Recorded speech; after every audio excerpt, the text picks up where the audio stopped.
હૈયામાં ધરશો નહીં. મારા અવગુણ હૈયામાં ધરશો નહીં. શ્વાસે શ્વાસે રતું તારું નામ પ્રભુ એવું માગું. શ્વાસે શાંત સમયે તારું નામ પ્રભુ એવું માગું છું. મારા પાપ ને તાપ સમાવી દેજો. મારા પાપ ને તાપ સમાવે જો. મારા પાપ ને તાપ સમાવી દેજો. મારા પાપ ને તાપ સમાવે જો. તારા બાળ ને દાસ બનાવી લેજો. તારા બાળકને દાસ બનાવે જો દર્શન આવીને દિલાનાથ પ્રભુ એવું માગું. જો આવીને દર્શન નો લાગ પ્રભુ એવો માગો છો.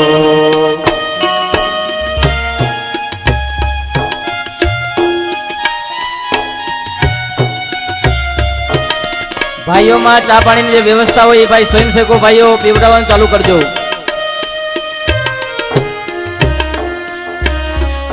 હાલ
બાલ કૃષ્ણલાલ કી જય.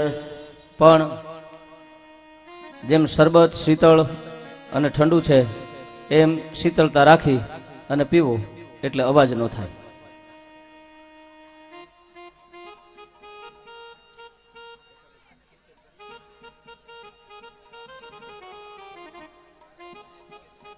પ્રભુ યુધિષ્ઠિરને ગાદીમાંથી બેસાડી પાંડવોની રજા લઈને પ્રભુ દ્વારકામાં પધાર્યા. અનેક પ્રદેશોને પસાર કરતા કરતા દ્વારકાના પાદરમાં આવી ભગવાને શંખનો નાદ કર્યો. પરમાત્મા શંખના નાદને સાંભળતા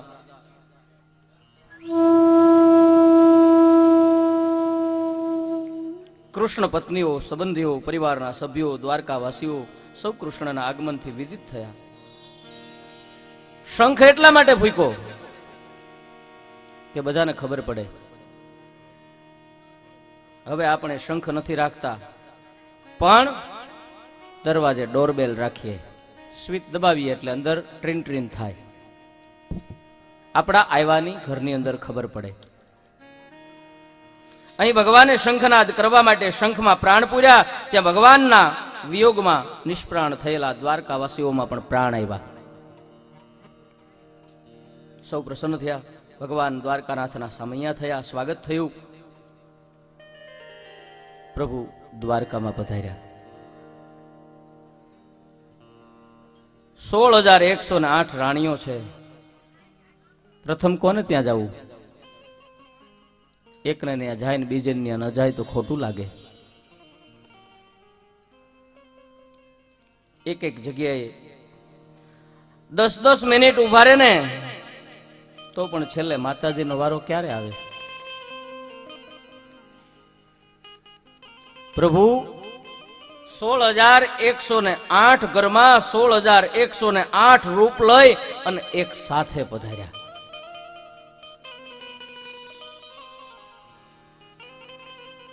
સોળ 16,108 ઘરમાં ભગવાનની આરતી એક સાથે થતી હતી. દરેક રાણીને એમ હતું કે મારી ત્યાં પહેલા આવ્યા, મારી ત્યાં પહેલા આવ્યા. પણ મારો રાલો બધી જ જગ્યાએ હતો.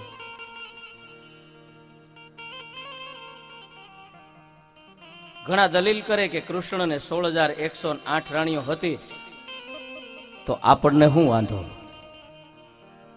તો રાખને તેવડ હોય તો એલા ભલા માણા એકને બરાબર હાંચવી નથી શકતો તું.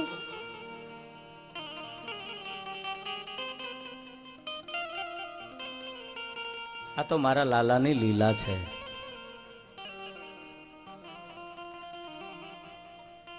અરે કૃષ્ણએ રાસલીલા કરી હતી આપણે શું વાંધો?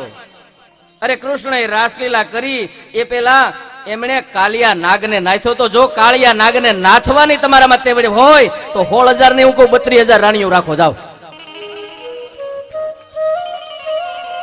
પેલા કાલિયા નાગનું દમન તો કરી જવો. ઈ કરવાની તાકાત છે નહીં. એમ નામ નકરા ઘર માંડવા છે એમ થોડું નાય.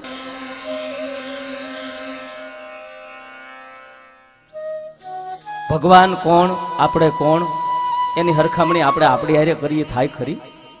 શક્ય નથી.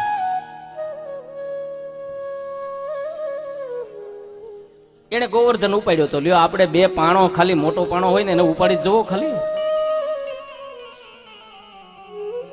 જેણે સારી સારી વસ્તુ કરી છે એવી વસ્તુ આપણે લક્ષમાં લેતા નથી. અને ઈ એક માનવ સહજ આપણો સ્વભાવ જ છે કે ખરાબ ઉપર જ પેલા દ્રષ્ટિ જાય. સારી દ્રષ્ટિ આપણી જાતી જ નથી. આખી જોડ સફેદ કરીને કોઈ પણ માણસ આવ્યો સભામાં, એક નાનો અમથો કાળો ડાઘ પડ્યો ને આપણે તરત એને કહીએ કે આ ડાઘ ક્યાં પડ્યો? એટલે આખી જોડ સફેદ પહેરી તને દેખાતી? કાળો ડાઘ જ તને દેખાણો? આપણો સહજ સ્વભાવ ખરાબ જોવા માટે જ થયો છે.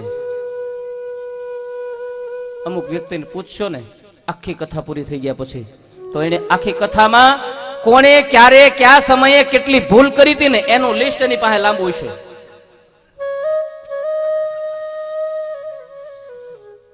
પણ કથામાં મજા ક્યાં આવી હતી ને એનું લિસ્ટ એની પાસે નહીં હોય. અને એવા વ્યક્તિ છે ઈ જ આ લાલાને જે કાંઈ લીલાઓ કરીને એના વિશે એમ કે કૃષ્ણએ તો 16,108 રાણી કરી. આપણે શું વાંધો?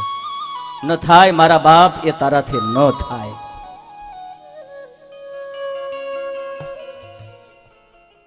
આપણે આપણા મકાનને ઊંચું નથી કરી શકતા. અરે સમય ન હોય તો નળિયું નથી બદલાવી શકતા. એમાં આ લાલાની રવાડે ચડીએ મેળાવે. ભગવાન અંતર્યામી છે.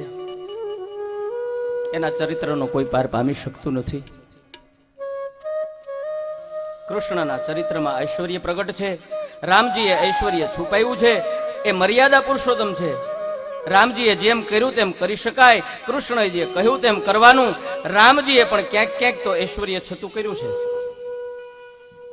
ઉત્તરકાંડમાં જ્યારે રાવણ ઉપર વિજય મેળવવાની રામજી પાછા આવે અને ભગવાન જ્યારે પુષ્પક વિમાન લઈને અયોધ્યામાં આવે ને ત્યારે આખી જનતાને દરેકને મનમાં એવી ઈચ્છા કે રામજી મને મળે, ભગવાન મને મળે. ભગવાન અંતર્યામી છે. સમજી ગયા કે જ્યાં સુધી વ્યક્તિગત મિલન નહીં આપું ત્યાં સુધી કોઈને સંતોષ નહીં થાય. પ્રેમ તુર સબ લોગ નિહારી કૌતુક કિન નહીં કૃપા ખરારી. દરેક જણને પ્રેમાતુર જોઈ ભગવાને ત્યાં કૌતુક કર્યું. શું કર્યું? અમિત રૂપ પ્રગટેત હિ કાલા જથા જોગ મિલે સબહી કૃપાલા. રામજી એકમાંથી અનેક થયા, દરેકને યથાયોગ્ય રીતે મળ્યા. વૃદ્ધોને, બાળકોને, યુવાનોને, અરે સમવયસ્કને અહીં ભગવાનના ઐશ્વર્યનો પ્રયોગ દેખાયો છે.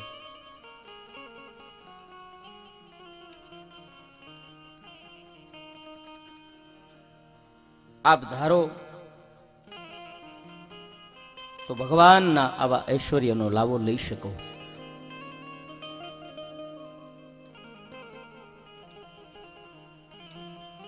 માનવીય નિરાકરણ તો એ છે કે આપ સેતુ બનાવો, અને પ્રભુએ સેતુ બનાવ્યો.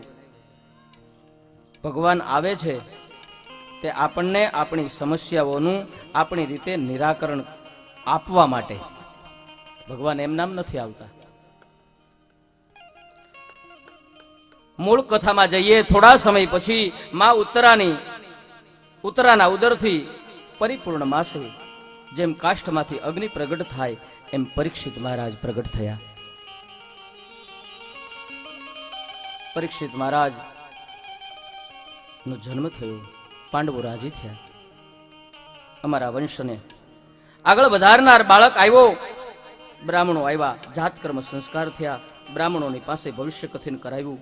બ્રાહ્મણોએ કહ્યું કે હે ધર્મરાજ, તમારો આ પૌત્ર દશરથી રામ જેવો સત્ય સંગી થશે, ભગવાનનો ભક્ત થશે, અનેક રાજસૂય યજ્ઞ, અશ્વમેઘ યજ્ઞો કરનાર થશે, પરમાત્માનું પૂજન કરનારો થશે. એના હાથની રેખામાં ઘણા બધા ચક્રવર્તી ચિહ્નો છે. તક્ષકાદ આત્માનો મૃત્યમ દ્વિજ પુત્રોપસર્જિતાત. આની કુંડળીમાં 8મું સ્થાન એટલે કે મૃત્યુનું સ્થાન જોતા એમ લાગે છે કે આ બ્રાહ્મણના શાપથી, તક્ષક નાગના દંશથી આનું મૃત્યુ થશે. બાળકના જન્મ સમયે એના મૃત્યુની ચર્ચા થાય છે. પાંડવો ચિંતિત થાય. એનું મૃત્યુ થશે એનાથી નહીં, જે જન્મે એનું મૃત્યુ તો નિશ્ચિત છે, પણ જે રીતે એનું મૃત્યુ થશે એનાથી પાંડવોની ચિંતા થઈ. મૃત્યુ થવાનું છે એની ચિંતા પાંડવોને નથી થઈ, પણ અમારો વંશજ જે છે એને સાપ કરડે અને મૃત્યુ થાય એની ચિંતા થઈ. અને એમાંય પાછો બ્રાહ્મણના શાપથી અમારા પરિવારમાં એવું સંતાન પાકે કે જેને કંઈક બ્રાહ્મણનું કુકર્મ કરે તો જ એને શ્રાપ મળે ને, આવી ચિંતા થઈ. બ્રાહ્મણ એમને તો શાપ ન આપે. અમે ક્ષત્રિયો, અરે ગૌ, બ્રાહ્મણ, પ્રતિપાલક, એને બદલે શું અમારા બાળકો બ્રાહ્મણનો અપરાધ કરશે? બ્રાહ્મણોએ કહ્યું કે ધર્મરાજ ચિંતા ન કરો, એના ઉપર ભગવાનની કૃપા છે, આ ભગવત ભક્ત છે. બ્રાહ્મણનો શાપ પણ તમારા પૌત્ર માટે વરદાન રૂપ સાબિત થશે. ત્યારે કાંઈક હૈયે ટાઢસ વળી.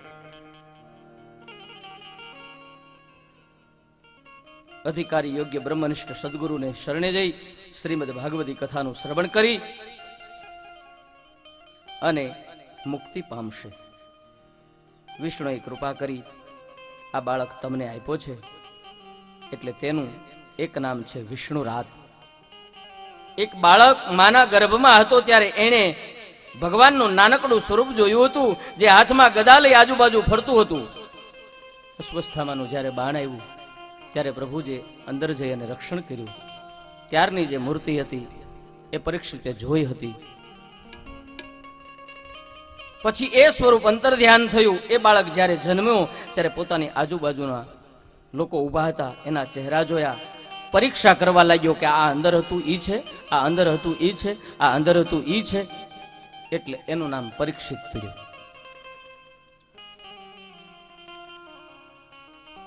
બીજા અર્થમાં જન્મતાની સાથે જ માના ગર્ભમાં જે પ્રભુએ એની રક્ષા કરીને એની ભક્તિ માટેના, પ્રભુ પ્રાપ્તિ માટેના પ્રયાસો એને શરૂ કરી દીધા.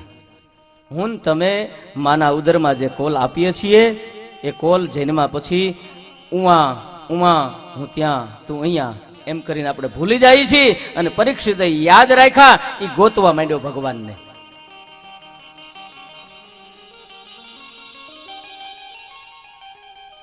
એ બાળકને પોતાનું જીવન લક્ષ્ય સમજાયું છે, મારે ભગવાનને મેળવવા છે. માના ગર્ભમાં કેવળ પરીક્ષિતની જે રક્ષા કરી હતી એ ભગવાન એમ નહીં, આ કથા આપણા સૌની છે.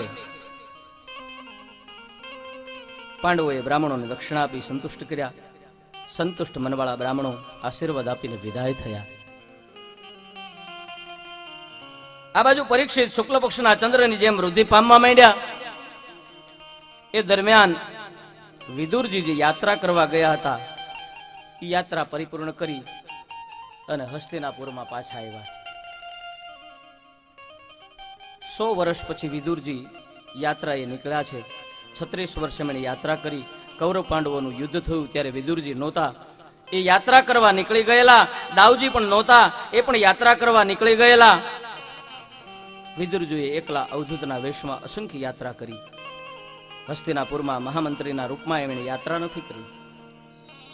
સાવ એકલા અસંગ સાદા વેશમાં, સાથે દ્રવ્ય નહીં, સાથે કોઈ સાધન નહીં, સાથે કોઈ સેવક નહીં, અવધૂત એક અકિંચનના રૂપમાં એમણે યાત્રા કરી. કોઈ ઓળખી શકતું નથી કે આ હસ્તિનાપુરનો મહામંત્રી છે, અને એનું નામ જ યાત્રા. યાત્રા શબ્દનો અર્થ સમજો. યા એટલે જા, અને ત્રા એટલે ત્રાસ વેઠવાની ત્રેવડ હોય ને તો જા.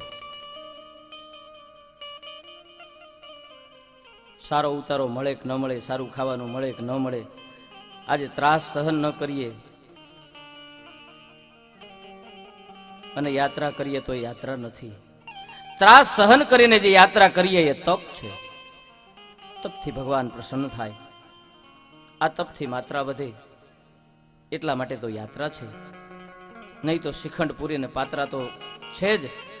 ઘણા તો ત્યાંય ખાવા પીવાના જલસા કરવા જાય. ઘેરે વહુ ખાવા ન દેતી હોય બિચારી હાહુન કરવું હું.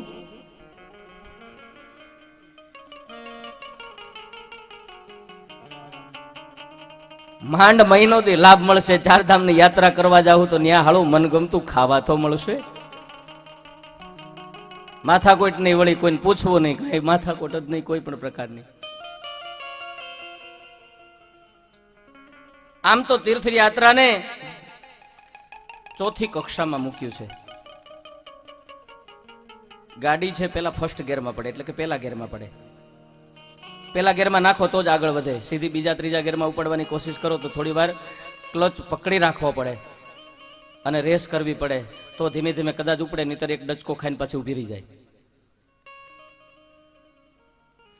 જેમ જેમ સ્પીડ વધે ને એમ એના ગિયર છે એ બદલાય. સીધી જ જો ટોપ ગિયરમાં નાખીએ ને તો ગાડી ત્યાં ત્યાં ઊભી રહી જાય, બંધ પડી જાય. તેમ સહજ અવસ્થા સુધી પહોંચવા માટે ફર્સ્ટ સ્ટોપ એ તીર્થયાત્રા છે. અન્ય ક્ષેત્રે કૃતમ પાપમ તીર્થક્ષેત્રે વિનશ્યતિ. તીર્થક્ષેત્રે કૃતમ પાપમ વજ્રલેપો ભવિષ્યતિ. આપણે યાત્રા શા માટે કરવા જઈએ છીએ? કે અન્ય સ્થળે કરેલા જે કંઈ પાપો છે એ પાપોનો નાશ કરવા માટે આપણે તીર્થયાત્રા કરીએ. તીર્થમાં જઈએ તો અન્ય ક્ષેત્રે કરેલા જે કંઈ પાપો છે એનો નાશ થાય, પણ તીર્થ ક્ષેત્રમાં જે કંઈ જઈને પાપો કરીએ તો એ વજ્રલેપ સમાન બની જાય, એ કોઈ દી ભૂસાતા નથી.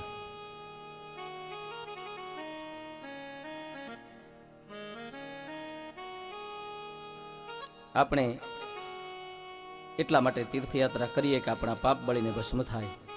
પણ વિદુર જેવા સંતોને સહજ નિષ્પાપ બનીને ઘૂમે છે એ લોકોને કંઈ પોતાના પાપને બાળવા માટે તીર્થયાત્રા નથી કરી.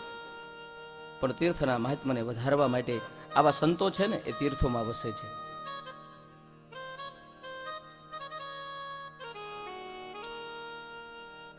કહીએ જ છે ને આપણે કે સંત ન હોત સંસારમાં તો જલી જાત બ્રહ્માંડ. જો સંત સંસારમાં ન હોય ને તો આખું આ બ્રહ્માંડ છે એ બળીને ખાખ થઈ જાય. આવા વિદુરજી સંત છે. વિદુરજીએ ગંગાના કિનારે મૈત્રી મહારાજના આશ્રમમાં જઈ એમનો સંગ કર્યો છે, એમનાથી ભાગવતનું શ્રવણ કર્યું. યાત્રા કરવા જાઓ ત્યારે તીર્થમાં કોઈ ભજનાનંદી સંતને શોધવા. લોકો ઉતરા ભેગા સારી હોટલ શોધવા માંડે, ક્યાં સારું ખાવાનું મળશે, ક્યાં રહેવાનું મળશે. યાત્રા કરવા જાઓ ત્યારે તીર્થમાં કોઈ એવા ભજનાનંદી સંત હોય ને તો જાતા આવતા આપણને ભજન કરાવે. તીર્થમાં ગયા પછી સારી હોટલ નહીં, હરિના દાસને શોધો. તીર્થમાં સ્નાન કરીએ, તીર્થમાં જઈને દાન કરીએ, તીર્થના દેવતાઓની પૂજા કરીએ, પણ એ બધા કરતા તીર્થયાત્રા જો કોઈ મહત્વનું અંગ હોય ને તો એ કે તીર્થમાં જઈ કોઈ સારા ભજનાનંદી સંત છે એનો સંગ કરીએ, સત્સંગ કરવો.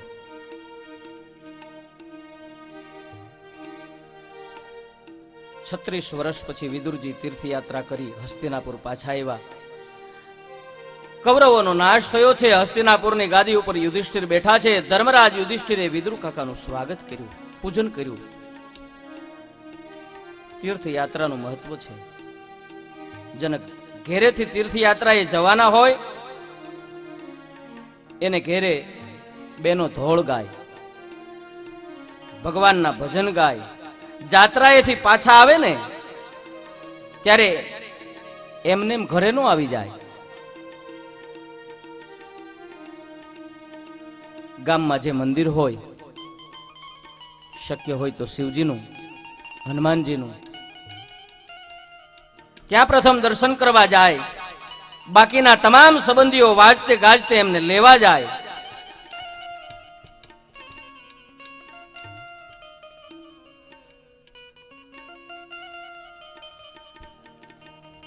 શેરી વળાવી સજ કરું ને ઘરે આવો ને, શેરી વળાવી સજ કરો ને હરે આવો ને, શેરડીએ પધરાવ ફૂલ વાલમ ઘરે આવો ને, મારે શેરડીએ પધરાવ ફૂલ આલમ ઘરે આવો ને, શેરી વળાવી સજ કરું રે હરી આવો ને, શેરી વળાવી સજ કરો ને હરે આવો ને.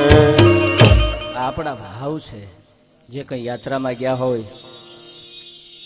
એમનું સ્વાગત છે, એમના સામૈયા છે. આ રીતે થાય.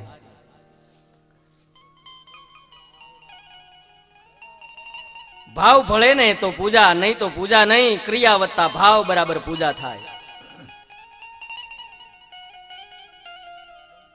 પૂજા ઓછા ભાવ એના બરાબર ક્રિયા થાય. ઠાકોરજીને નવડાવતા હોઈએ ને ત્યારે એવો ભાવ થવો જોઈએ કે જોર જોરથી ન ચોળાય. પાણી એકદમ ઠંડુ કે એકદમ ગરમ ન હોવું જોઈએ. આપણા છોકરાને નવડાવીએ છીએ, ગરમ પાણી હોય તરત ચીસ પાડે ને, વધારે ઠંડુ લાગે તો ચીસ પાડે. એમ જે ભગવાનની મૂર્તિ આપણા ઘરે હોય એમાં એવો ભાવ હોવો જોઈએ.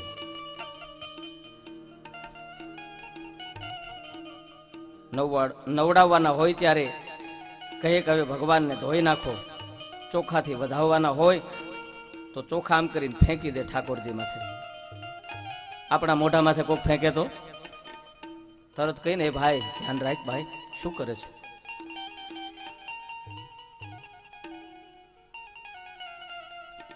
લગ્નમાં ક્યાંક 15 દિવસ ફરવા જવાનું હોય તો ઘરમાં ઠાકોરજી પડ્યા રે. કાયમ પૂજા કરતા હોઈએ, બાકી 15 દિવસ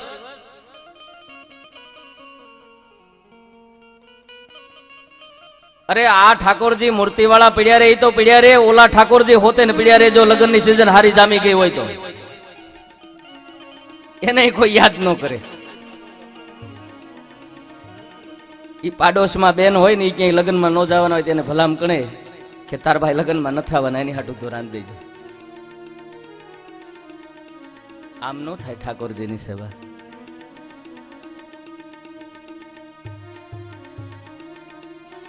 પૂજામાં ભાવ છે, એનું મહત્વ છે. ભાવ વગરની કરેલી કોઈ પણ પ્રકારની પૂજા છે એનો સ્વીકાર મારો વાલો નથી કરતો. વિદુરજીનું ખૂબ સરસ સ્વાગત કર્યું. વિદુરજીને રાજમહેલમાં લાવ્યા છે, તેમની પૂજા કરી. પૂછ્યું, કાકા તમે ક્યાં ક્યાં યાત્રા કરી? આપની આજીવિકા કઈ રીતે ચાલી? વિદુરજી સઘળી વાત સંભળાવે. વિદુરજીને યમુના કિનારે જ્યારે ઉદ્ધવ મળ્યા અને ઉદ્ધવ દ્વારા એમને યદુવંશ ક્ષય કૃષ્ણના સ્વધાવગમનની ખબર પડી, છતાં તેમણે આ વાત પાંડવોને હજી કરી નથી. ભગવાન સ્વધામ ગયા એની વિદુરને ખબર પડી ગઈ છે, પણ એણે એમ સમજ્યું કે અત્યારે જો કહીશ તો આ લોકોને દુઃખ થશે. વિચાર કર્યો કે જો યદુવંશ ક્ષય અને કૃષ્ણ સ્વધામની વાત હું કરીશ તો પાંડવો દુઃખી થશે. ધૃતરાષ્ટ્ર અને ગાંધારી હજી જીવે છે, કૌરવ તો મૃત્યુ પામ્યા છે. પાંડવો આ બંનેને વડીલની જેમ પોતાના માત પિતા સમાન ગણી એમની સેવા કરે. યુધિષ્ઠિર મહારાજનો તો નિયમ કે પોતે પોતાના દૈનિક કાર્યથી પરવારી રાજદરબારમાં જાય ને એ પહેલા વંદન કરે. વિચાર કરો કે જેણે યુદ્ધ માટે પોતાના જે બાળકો છે એને ચડાવ્યા અંદર ખાનેથી, તો એને ધૃતરાષ્ટ્રે પણ સાથ આપ્યો છે, બહારથી નથી આપ્યો. પણ છતાં આ ધર્મરાજ છે એ રાજકાજનું કાર્ય કરવા જતા પહેલા એમને વંદન કરે છે અને ત્યાર પછી જ આગળ જાય છે.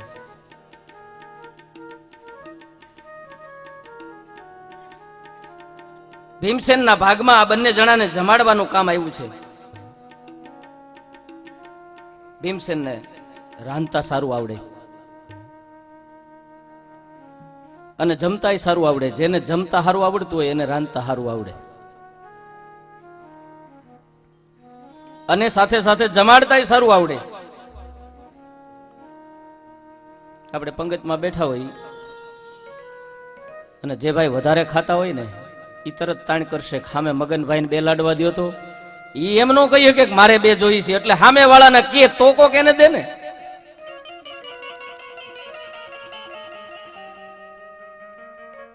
જેને જમતા આવડતું હોય એને જમાડતા આવડતું હોય.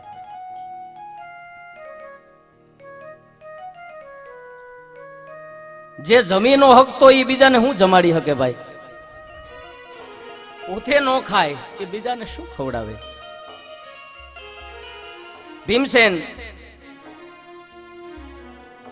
થોડોક આકરો તો છે જ, જમાડવા જાય એટલે પ્રેમથી જમાડે, પણ કેતો જાય એ લ્યો ડોસા, લ્યો આંધળા, ખાવો, આ મજાની રસોઈ તૈયાર કરીને લાવ્યો છું, નિરાતે જમજો હો. તમે તો અમને કોઈ દી ખવડાવ્યું નહીં. આપણે આપણા વૃદ્ધો હોય અમુક તો મશ્કરી કરતા કરતા જમાડીએ છીએ ને, એમ અત્યારે આ ભીમસેન છે મશ્કરી કરતો જાય છે. શંકા નહીં રાખતા હો, આમાં અમે ઝેર નથી નાખ્યું, કારણ કે એને ઝેર નાખીને મોકલ્યું હતું ને.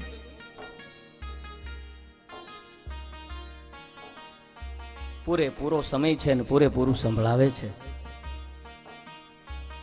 ભીમસેનને અન્નના વિષય, અન્નમાં વિષ નાખી અને મારી નાખવાનો જે કૌરવોનો પ્રયાસ હતો ને એ સંભળાવે છે. હવે એકવાર વિદુરજી આ ધૃતરાષ્ટ્ર અને ગાંધારીને એકાંતમાં કહ્યું કે જે ભીમસેનના ભોજનમાં ઝેર ભેળવી અને મારી નાખવાની કોશિશ કરી હતી એ જ ભીમસેનના હાથનું અન્ન ખાય અને તમે જીવો છો, તમને શરમ નથી આવતી? વિદુરજી ધૃતરાષ્ટ્રને ઉપદેશ આપે છે. અરે જે પાંડવોને લાક્ષાગૃહમાં બાળવાનો પ્રયાસ કર્યો, જે પાંડવોના પત્નીની તમે ભરસભામાં લાજ લૂંટાવા દીધી, જે પાંડવોને વનમાં મોકલ્યા, જે પાંડવોની સાથે કુરુક્ષેત્રના યુદ્ધમાં તમારા સંતાનો લડ્યા, એ જ પાંડવોના હાથે રોટલા ખાઈને જીવતા શરમ નથી આવતી?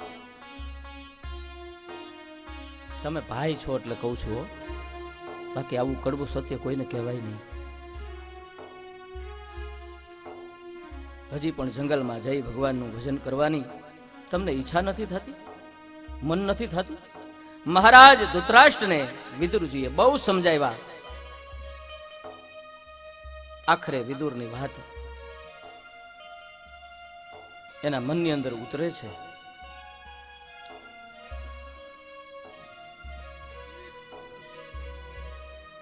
આજે વિદુર કહે છે કે હવે તમારા કલ્યાણની વાત કરું. હવે તમે વનમાં જાઓ, હજી અહીં શું છે?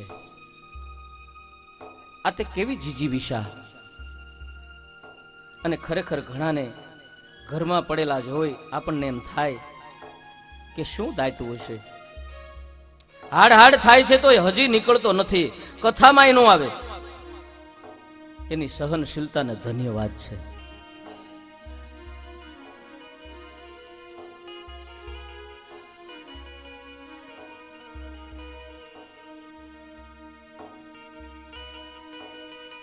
હે તને મળ્યો મનુષ્ય અવતાર માંડ કરીને, એમાં ભજ્યા નહીં ભગવાન પેટ ભરીને. તેથી ખાશો જમના માર પેટ ભરીને, માટે રામ નામ સંભાળ.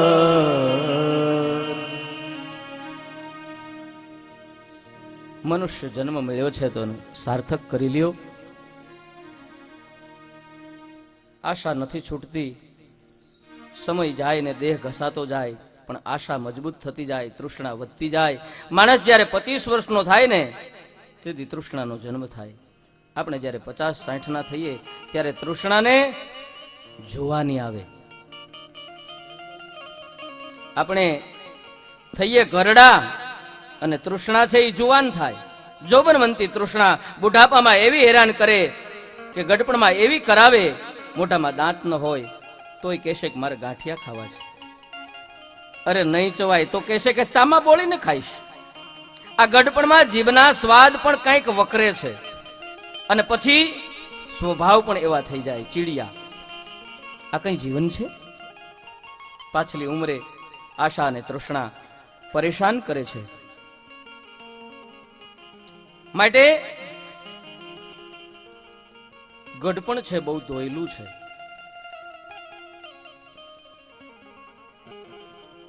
હસ્તિનાપુરમાં એકવાર મહારાજ યુધિષ્ઠિર ખિન્ન મને બેઠા છે. એને કંઈ ગમતું નથી. હૃદયમાં દાહ થાય છે, અપશુકન થાય છે, અનિષ્ટની આશંકા થાય છે. ત્યાં અનુજ ભીમસેન આવ્યા. બાજુમાં પ્રેમથી બેસાડ્યા. ભીમસેને કહ્યું, મોટા ભાઈ તમે આમ સુનમુન કેમ બેઠા છો? શું થયું? યુધિષ્ઠિર મહારાજ પોતાની વ્યથા વર્ણવે છે. શી ખબર ભીમસેન, પણ આજે કંઈ ઠીક નથી લાગતું. મારા હૃદયમાં બહુ મૂંઝારો થાય છે. આ દિશાઓ છે ને એ બધી મને ધૂંધળી લાગે છે. પ્રકૃતિ જાણે કોઈકના વિયોગમાં રડતી ન હોય એવું મને લાગે છે. આકાશમાં ગ્રહો પરસ્પર યુદ્ધ કરતા હોય એવું મને લાગે છે. ગૌશાળામાં ગાયો તો ગાયોની આંખમાં મેં આંસુ જોયા. મંદિરમાં ગયો તો દેવની મૂર્તિમાં મેં નિષ્પ્રાણ એવું નિસ્તેજ જોયું. ક્યાંય ગમતું નથી. ધરતી જાણે અનાથ ન બની હોય એવું વાતાવરણ લાગે છે. વસુંધરા ઉપરથી કોઈ મહાન વ્યક્તિની વિદાય આ બધું સૂચવે છે. અર્જુનને આપણે દ્વારકા મોકલ્યો છે. ઘણા સમયથી શ્રી કૃષ્ણના કોઈ સમાચાર નથી. અર્જુનને કહ્યું હતું વધારે 6 મહિના રોકાજે, પછી પાછા આવતા રહેજો. 6 મહિના કરતા ઉપર સમય વયો ગયો, હજી અર્જુન પાછા નથી આવ્યા. શું થયું હશે? આમ ચર્ચા ચાલતી હતી ત્યાં જ દ્વારકાથી અર્જુન રથ લઈને આવ્યા. નિસ્તેજ અર્જુન યત્રવત રથમાંથી નીચે ઉતર્યા. વદન પર વિષાદના વાદળો છવાયેલા છે. આંખો રડી રડીને સોજી ગઈ છે. અર્જુને બંને ભાઈઓને વંદન કર્યા. અર્જુનની આ દશા જોઈ યુધિષ્ઠિરે પૂછ્યું, અર્જુન તું આટલો નિસ્તેજ કેમ છે? શું થયું છે તને? દ્વારકામાં બધા કુશળ તો છે ને? ઉગ્રસેન મહારાજ શું કરે છે? અરે વસુદેવ દેવકી તો આનંદમાં છે ને? ઉદ્ધવજી શું કરે છે? અક્રૂરજી કેમ છે? દ્વારકાધીશ પ્રભુ પોતાના પરિવાર સાથે દ્વારકામાં પ્રસન્નતાથી બિરાજે છે ને? આ પ્રદ્યુમન, અનિરુદ્ધ, ચારુદેશણ, ગંધ, સાંબ બધા કુશળ છે ને? એક એકના નામ લઈ લઈ કુશળતા પૂછી. અર્જુન કાંઈ ન બોલ્યો. પછી એની પોતાની કુશળતા પૂછી, તું તો કુશળ છે ને? પણ આમ કેમ દેખાય છે? અર્જુન તને આટલો દુખી કોઈ દિવસ મેં નથી જોયો. શું તું શરણે આવેલાનું રક્ષણ કરી નથી શક્યો માટે દુખી છે? કે પછી જમાડવા યોગ્ય સ્ત્રી પુરુષ બાળકોને જમાડ્યા વિના તારાથી કોઈ એવું અસંસ્કૃત પગલું ભરાઈ ગયું છે કે ધર્મની કુળની મર્યાદા લોપાય એવું અઘટિત કાર્ય થઈ ગયું છે એટલા માટે તું દુખી છે? સમયાવધિ કરતા વધારે વાર તું રોકાયો એટલે કોઈએ તારું અપમાન કર્યું એટલે દુખી છે? અનેક પ્રશ્ન પૂછ્યા છે ધર્મરાજે. અંતે પૂછ્યું, અર્જુન જેના વિના તારું જીવન શક્ય નથી એ કૃષ્ણ વિહાણો થઈ તું એના વિયોગમાં રડે છે? છેલ્લા પ્રશ્ને તો અર્જુનના હૃદયમાં જે કાંઈ ધરબાયેલું રુદન છે એ રાગ બનીને મુખમાંથી અને અશ્રુ બનીને આંખમાંથી વહેવા લાગ્યું છે. વંચિતો અહમ મહારાજ હરિણા બંધુરૂપિણ યેન મે પહતમ તેજો દેવ વિસ્માપનમ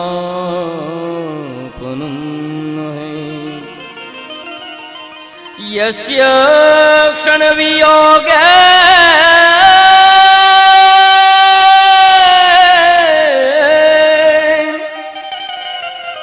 લોકો હય પ્રિયદર્શન ઉક્થેન રહિતો હેશ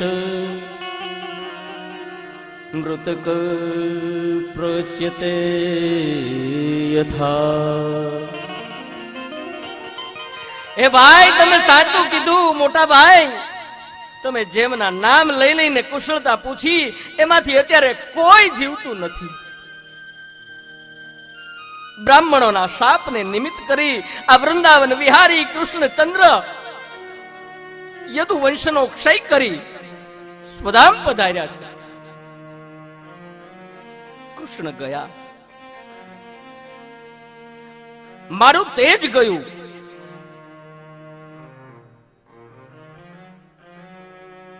કૃષ્ણની કૃપાથી મત્સ્ય વધ કરી સ્વયંવરમાં દ્રૌપદીને મેળવા, જે કૃષ્ણની સહાયથી મેં સુભદ્રાનું હરણ કર્યું, જે કૃષ્ણની કૃપાથી મેં ખાંડવવન અગ્નિને સમાપ્ત કર્યો,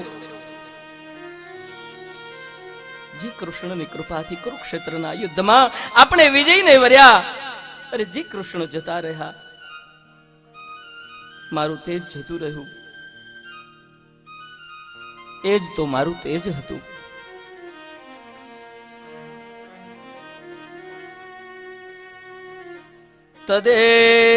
તદેધનુસ્તૈષવ સરથો હસ્યાસ્તે સોહમ રથે નૃપતયો યત આનમતિ સર્વક્ષણેન તદભૂ દશદીશરિક્તમ ભસ્મનહુતમ કુહકરાદ મુષ્યામ. મારું ધનુષ્ય બાણ રથ ઘોડા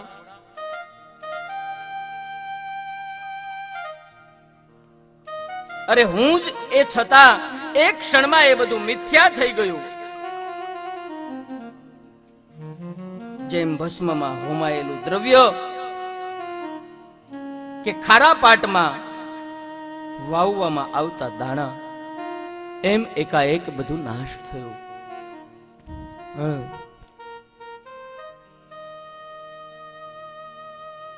હું અર્જુન એનો એજ, અરે મારું ગાંડીવ એનું એજ, પણ આજે આ યાદવ સ્ત્રીઓની રક્ષા કરતો હું આવતો હતો ત્યાં માર્ગની અંદર મને કાબાએ લૂંટ્યો છે. ભાઈ, સમય સમય બલવાન હૈ, નહીં પુરુષ બલવાન.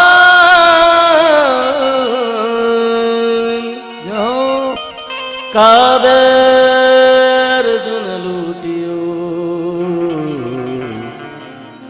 વહી ધનુષ વહી બાણ. કૃષ્ણ સ્વધામ ગમનના સમાચાર સૌએ સાંભળ્યા. પાંડવો ખૂબ રડ્યા છે.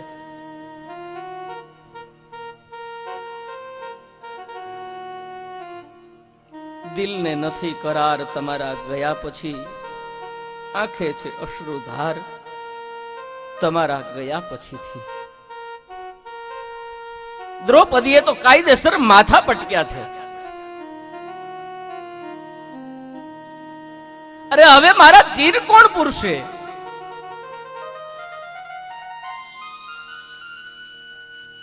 ઉઘાડનારા રહ્યા અને ઢાંકનારા જતા રહ્યા. કૃષ્ણ વિનાનું આ બધું અપ્રિય લાગે છે. વિચાર કરો કે એ સમયે કૃષ્ણ હતા ને એને વિદાય લીધી, એનું આજે આપણે વૃત્તાંત કરીએ છીએ. છતાં મને તમને જો એટલું દુઃખ થતું હોય તો એ સમયમાં કેટલું દુઃખ થયું હશે.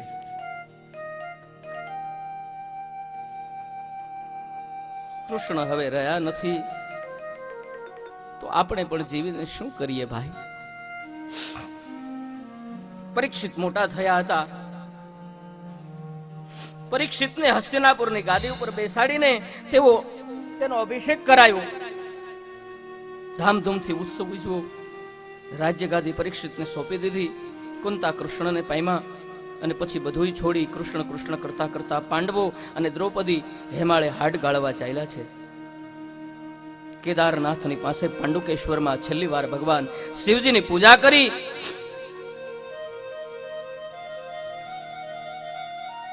છે શક્તિ કેરો સાત જટા પર ગંગ વહે, દિન રાત ડાક ડમરૂ ના ડમ ડમના. જય હો. છે શક્તિ કેરો સાત જટા પર ગંગ વહે, દિન રાત ડાક ડમરૂ ના ડમ ડમનાદ. શંખના નાદ કરે છે યાદ, શિવને ભજો દીન ને રાત, ભોળાને ભજો દીન ને રાત, શિવને ભજો દીન ને રાત, ભોળાને ભજો દીન ને રાત, શિવને ભજો દીન ને રાત, જાગનાથને ભજો દીન ને રાત.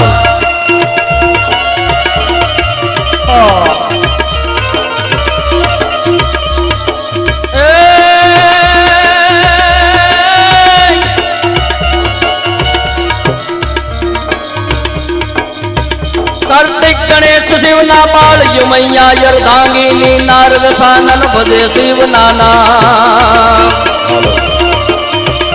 કાર્તિક ગણેશ શિવના પાળ યુમૈયા યરધાંગીની નારદ સાનન ભજે શિવના નામ. દેવ પણ કરે છે પૂજવા, શિવને ભજો દિન ને રાત, ભોળાને ભજો દિન ને રાત, શિવને ભજો દિન ને રાત,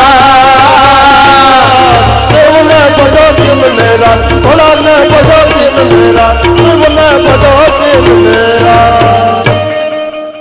છેલ્લે મારા વાલા શિવજીની પૂજા કરી છે.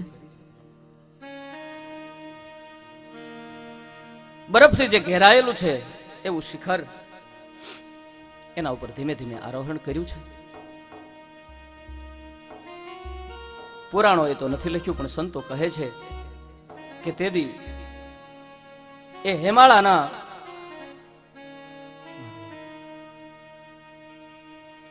અહીં વ્યો દાદા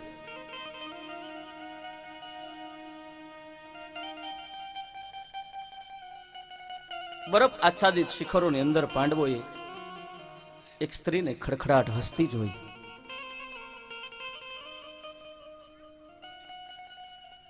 હેમાળાના કેડે પાંડવો જેદી હાલિયા તેદી દીઠેલી એણે સુંદરી સોહાગણ એક. આબ કેરા ઓઢણારે પાણી રાના પેરણા પૂછું એને વાણી મારે રાખી વિવેક.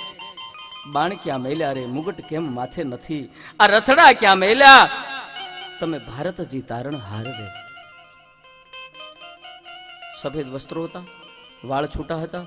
દુખી હોય એને વધારે દુખી ન કરાય, એને મેણા ન સંભળાવાય. એટલે પેલી સ્ત્રીએ વાણીમાં વિવેક રાખીને પૂછ્યું કે અર્જુન બાણાવળી તારું બાણ ક્યાં? હે યુધિષ્ઠિર, હસ્તિનાપુરની ગાદીનો રાજમુગટ કેમ સાથે નથી લીધો? આ કથા સાચું જો સમજીએ તો આપણને સમજાવે છે કે વિચાર કરો, જેને પોતાના 100 ભાઈઓને વધેરી નાખ્યા રાજ મેળવવા માટે, એ ગાદી પણ એની પાસે નથી રહી. અને હું તમે એક વેત જમીન માટે એકાબીજાના ગળા કાપી નાખીશ, ઈ નથી રહેવાની. આ પૃથ્વી અત્યાર સુધીમાં અગણિત ધણી સાથે પરણી, તજી રામે, તજી બુદ્ધે, તજી કૃષ્ણએ તૃણસમ ખડ સમાન ગણીને એક ઝટકામાં તજી દીધી છે. અને હું તમે એના માટે આજે બથું ભરી રહ્યા છે. આ સ્ત્રી પૂછે છે ક્યાં છે હસ્તિનાપુરની ગાદી? કુરુક્ષેત્રના મેદાનમાં જેનાથી વિજય મળ્યો એ રથ કેમ હાથે નથી લીધો? હાલીને કેમ? આકરું લાગે હો. કાયમ જે માણસ 4 વ્હીલમાં ફરતો હોય ને એક દિવસ હાલીને નીકળ્યો હોય, નબળી પરિસ્થિતિ હોય ને આપણે પૂછીએ કેમ આજે હાલીને, તો એને કેટલું દુઃખ થાય. હે પાંડવો, મારે માટે જગતના બધા રાજાઓ લડી લડી અને મરી જાય, પણ હું કોઈની થઈ નથી, હું કોઈની થવાની નથી. આટલું કહીને પેલી સ્ત્રી અંદર ધ્યાન થઈ ગઈ. પાંડવો જોતા રહ્યા. કોણ હતું ઈ? માં ધરતી.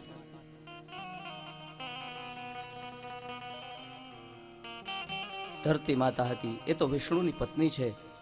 કહેવત છે ને કે જર જમીન ને જોરું, 3 કજિયાના છોરું. મહાભારત વાંચીએ તો આ બધું સમજાય, પણ આપણે તો વાંચવું જ ક્યાં છે? મહાભારત નો વંચાય, ઘરમાં ઝઘડા થાય.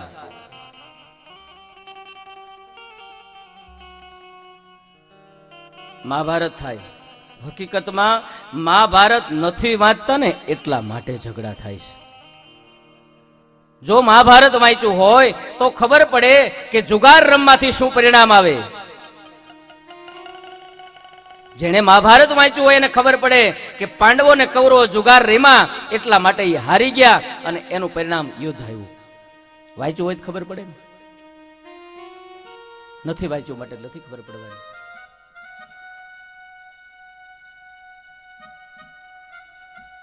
ઘણી વાર ઘણા લોકો દાનમાં આપી દે છે.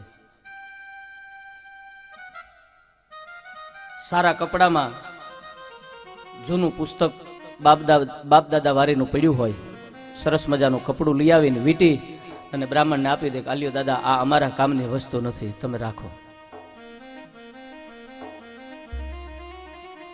તમને કામ લાગશે. પાછા કે સંકલ્પ કરાવો. સંકલ્પ કરાવીને આપી જાય કે તમારું જે થવું હોય તે થાય, પણ અમારા ઘરમાં આ નહીં.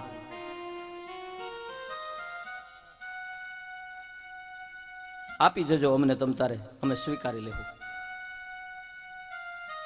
પણ એને પસ્તી વાળાને તો નો જ આપતા, કારણ કે આ કોઈ પસ્તીમાં આપવાની એવી સસ્તી વસ્તુ નથી. જેની અંદર મારો વાલો કૃષ્ણ પોતે વાંગમય સ્વરૂપે બિરાજે છે, એવી કોઈ વસ્તુ છે એ પસ્તીમાં ન અપાય. હું તો ઘણી વખત કહું છું, આપણી કોઈ પણ પ્રકારની કંકોત્રી હોય ને, એમાં ક્યાંય કોઈ ભગવાનનું ચિત્ર કોઈ દિવસ ન છપાવવું. કારણ કે જ્યારે કંકોત્રી આપીને જઈએ ને, કંકોત્રી આપ્યા પછી શું પરિસ્થિતિ થાય ખબર છે? એ કંકોત્રી ઉકળે રખડતી હોય. એટલે આપણા દેવો બધાને ઉકળે રખડવાનું. એના કરતા એમ નામ કોઈ બીજું ચિત્ર ગમે તે મૂકી દઈએ.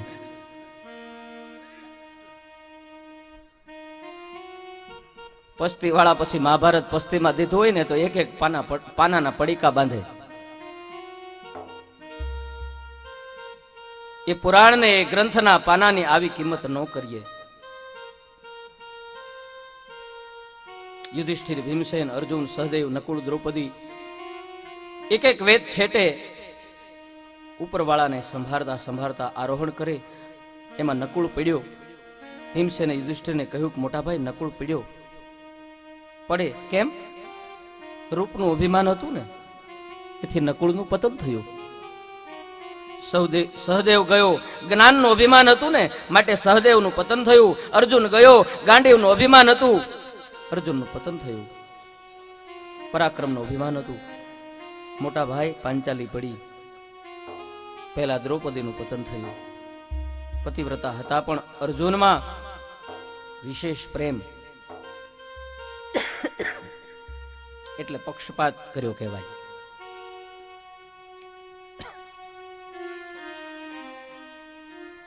પાંચેયમાં એને અર્જુન પ્રત્યે વધારે ભાવ, પક્ષપાત હતો. આ શબ્દો પીડ્યા પાંચાળીના કાને. અડધું શરીર બરફમાં, અડધું શરીર બહાર. પણ યુધિષ્ઠિર જે બોલ્યા એ હૈયામાં વાગ્યું. મોઢામાંથી વેદનાયુક્ત વાણી નીકળી, ધર્મરાજ, જીવતા તો તમે મને સુખ ન લેવા દીધું, હવે મરતી વખતે કાં મેણા મારો? સુખેથી મરવા તો દ્યો. તમે કહો છો અર્જુન માટે મને થોડો વધારે ભાવ હતો, પણ એમાં મારો વાંક નથી. સ્ત્રી છું. સ્વયંવરમાં મને જીતીને કોણ લાવ્યું તું?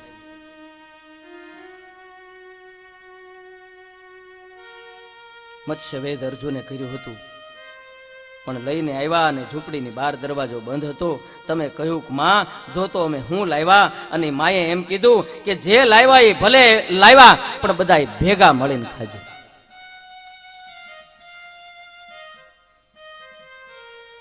જે વસ્તુ લાવ્યા હોય એને વહેંચી લેજો. તમારા પાંચેય ભાઈઓમાં કંઈક કડાકૂપ ન થાય, કુસુંબ ન જાગે, એ માટે આ વાતને મેં માન્ય રાખી. મને ખબર હતી કે પાંચેય ભાઈઓ ભેગા થઈ સંગઠન વ્યવસ્થિત થાય તો કૌરવી વૃત્તિનો પરાજય થાય. આ પાંડવો દ્વારા શક્ય છે.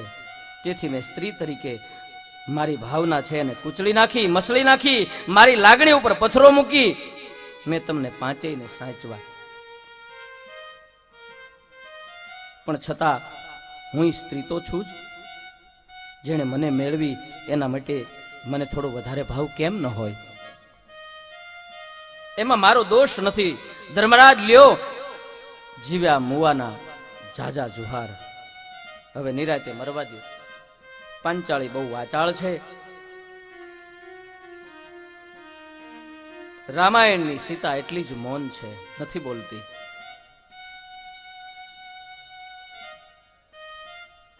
સીતા પૃથ્વીમાંથી જન્મ્યા, દ્રૌપદી અગ્નિકુંડમાંથી ઉદ્ભવ્યા. દ્રૌપદી વાચાળ છે, સીતા મૌન છે. એક શ્વેતા છે, બીજી કૃષ્ણા છે. એકને મેળવવા માટે ધનુષ ચડાવવું પડ્યું, બીજીને મેળવવા માટે ધનુષ તોડવું પડ્યું.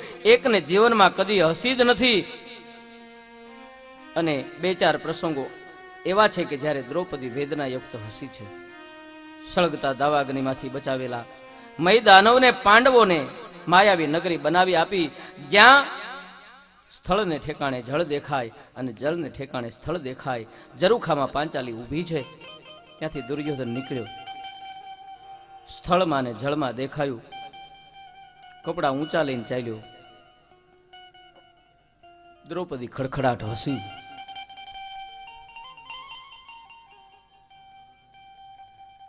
આમ દુર્યોધને ઊંચું જોયું એટલે દ્રૌપદીએ કીધું, તું તારે ચાલ્યો જા, આંધળાનો તો આંધળા જ હોય ને, ત્યાં પાણી નથી ભર્યું ને કપડા ઊંચા હું કામ લીધા?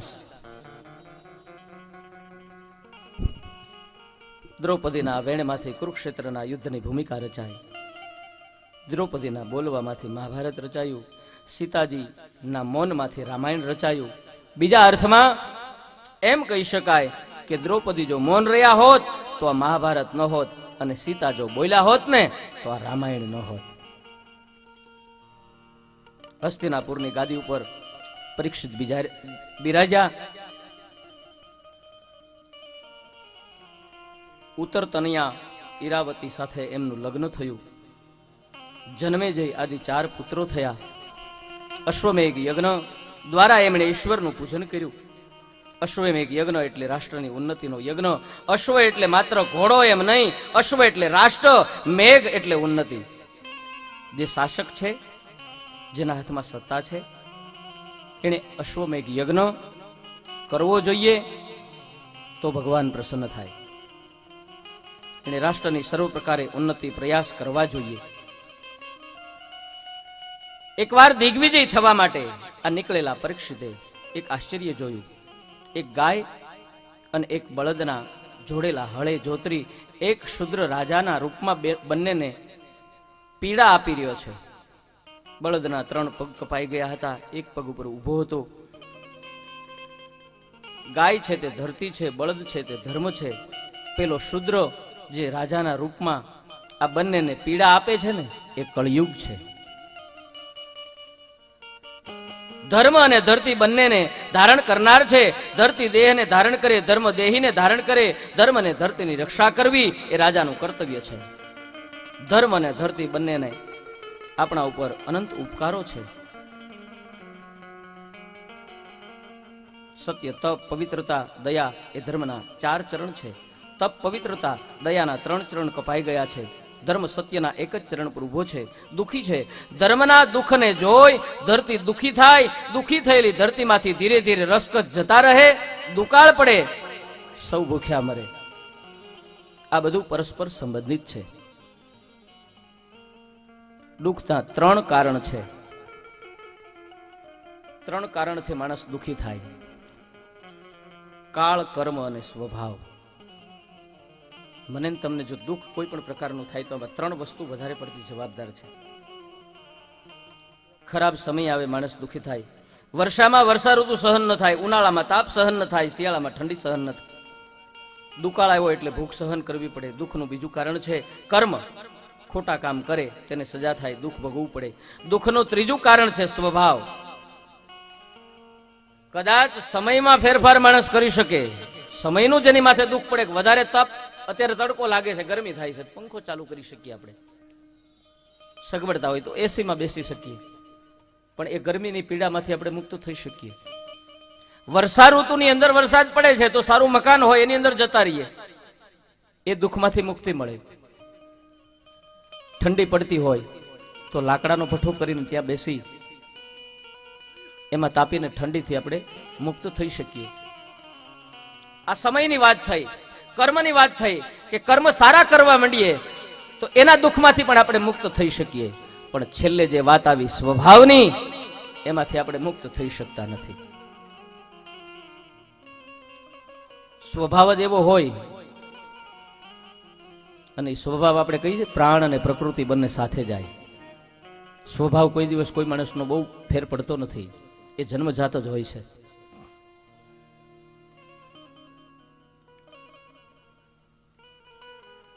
ખરાબ કાળ વીતે એટલે દુઃખ દૂર થાય, પોતાના કર્મોની સજા ભોગવી લે એટલે દુઃખ જાય. પણ સ્વભાવના કારણે જે દુઃખી છે એને દુનિયામાં કોઈ સુખ મળી શકતું નથી. રાજા પરીક્ષિતે જોયું, પ્રશ્ન કર્યો, મારા રાજ્યમાં ધર્મને ધરતીને આ પીડા દેનારો રાજાના રૂપમાં તું કોણ છે? જોયું તો કળીકાળ છે. રાજા દોડ્યા, આ કલી પુરુષને મારવા માટે ખડગ કાઢ્યું. ખડગ કાઢીને જ્યાં મારવા જાય તો પેલો કલી પુરુષ છે રાજાનું રૂપ છોડી પરીક્ષિતના શરણમાં આવ્યો.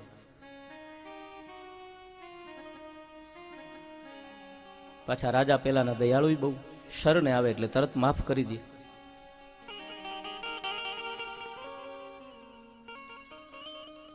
મને મારશો નહીં મહારાજ, આપના શરણે છું. ધર્મ અને ધરતીની રક્ષા એ આપનું કર્તવ્ય છે, તો શરણે આવેલાનું રક્ષણ કરવું એ પણ આપનું કર્તવ્ય છે. પરીક્ષિતે વિચાર કર્યો, હું ભ્રમરની પેઠે સાર ગ્રહણ કરનાર છું. કલિયુગને જો મારું તો પ્રકૃતિમાં, ચક્રમાં મેં બાધા ઉત્પન્ન કરી ગણાય. કારણ કે પ્રકૃતિના નિયમ પ્રમાણે સતયુગ પૂરો થાય એટલે ત્રેતા આવે, ત્રેતા પૂરો થાય એટલે દ્વાપર આવે.